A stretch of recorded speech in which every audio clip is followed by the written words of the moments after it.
प्रयागराज महाकुंभ हादसे को लेकर क्या कुछ बोले मुख्यमंत्री योगी आदित्यनाथ। प्रयागराज महाकुंभ में श्रद्धालुजनों की भारी भीड़ है। लगभग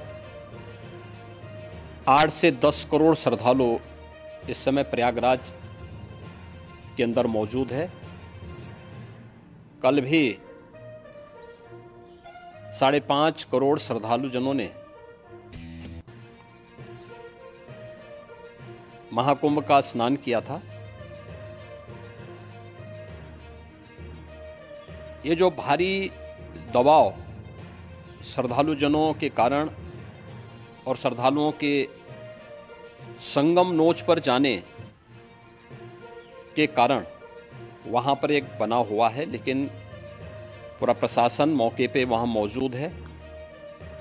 रात्रि को 1 से 2 बजे के बीच में अखाड़ा मार्ग पर, जहाँ पे अखाड़ों के अमृत स्नान के दृश्य से बैरिकेड्स भी किए गए थे, तो बैरिकेड्स को फांद करके आने में कुछ श्रद्धालु गंभीर रूप से घायल हुए हैं। उन्हें तत्काल हॉस्पिटल में पहुंचा करके उपचार आदि की व्यवस्था उनके लिए की गई है। उनमें से कुछ श्रद्धालु गंभीर रूप से घायल हैं।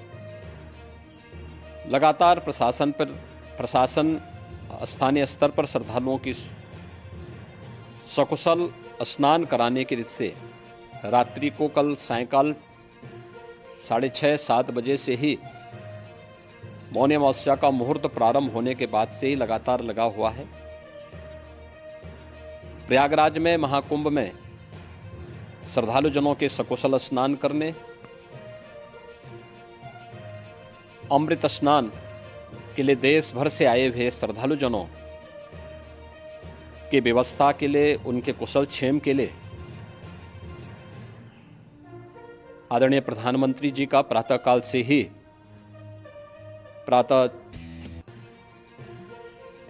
ही उनके लगभग 4 बार प्रधानमंत्री जी ने हालचाल लिया है। माननीय गृह मंत्री जी ने, माननीय राष्ट्रीय अध्यक्ष भारतीय जनता पार्टी श्री जेपी नड्डा जी ने, माननीय गृह मंत्री श्री अमित शाह जी ने भी, और प्रदेश की माननीय राज्यपाल श्रीमती आनंदीबेन पटेल जी ने भी लगातार जानकारी लेकर के सभी के कुशल क्षेम और सकुशल स्नान कराने के बारे में निरंतर रिपोर्ट ले रहे हैं।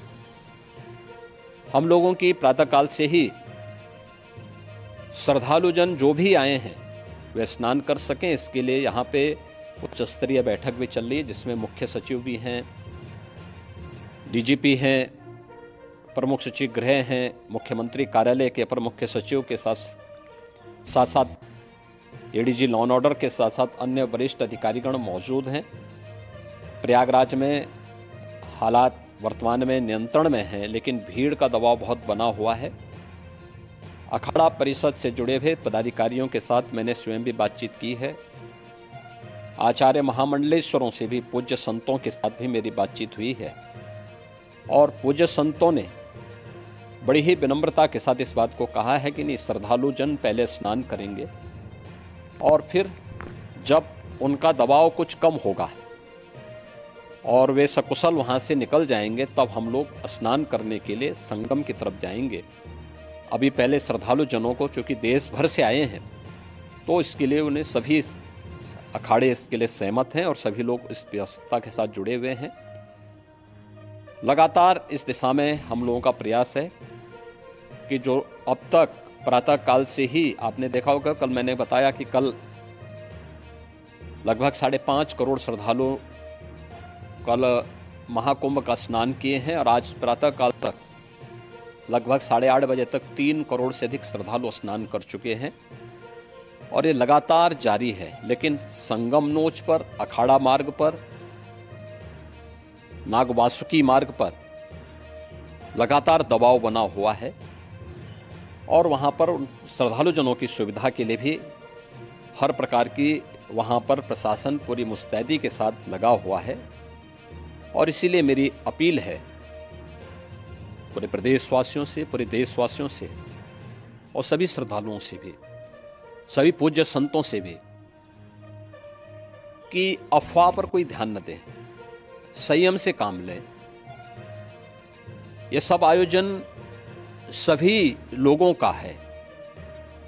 प्रशासन उनकी सेवा के लिए पूरी तत्परता के साथ लगा हुआ है।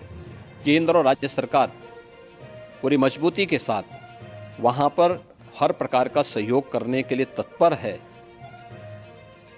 लेकिन कोई किसी अफवाह पे ध्यान न दे। कोई भी व्यक्ति नकारात्मक अफवाह फैलाने का प्रयास करेगा, उस प्रकार से नुकसान हो सकता है। और जहां पर हैं आप, लगभग 15 से 20 किलोमीटर के दायरे में अस्थायी घाट बनाए गए हैं, उसमें कहीं भी वे स्नान कर सकते हैं। आवश्यक नहीं कि संगम नोच की तरफ ही आएं, क्योंकि भीड़ देखते हुए, खासतौर पर जो बुजुर्ग हैं, बच्चे हैं, श्वास के रोगी हैं, उनको लंबी दूरी तय नहीं करनी चाहिए और जहां पर हैं वहीं पर आराम से पहले स्थिर होकर के कार्य करें, वहां पर रह करके। और जो नज़दीक के घाट हैं, उसी नज़दीक के घाट में स्नान करेंगे। सब गंगा जी के ही घाट हैं और गंगा जी के इस घाट में वही पुण्य प्राप्त होगा। ये मौनी अमावस्या है। मौनी अमावस्या में स्नान का महत्व है। संगम में स्नान का दबाव बहुत ज़्यादा है, इसलिए सभी लोग अगर वहाँ पे इसमें अपना सहयोग करेंगे तो सकुशल हम सभी श्रद्धालु जनों को वहाँ पर स्नान करने में सफल होंगे। और फिर इसके उपरांत अमृत स्नान के लिए पूज्य संतों से भी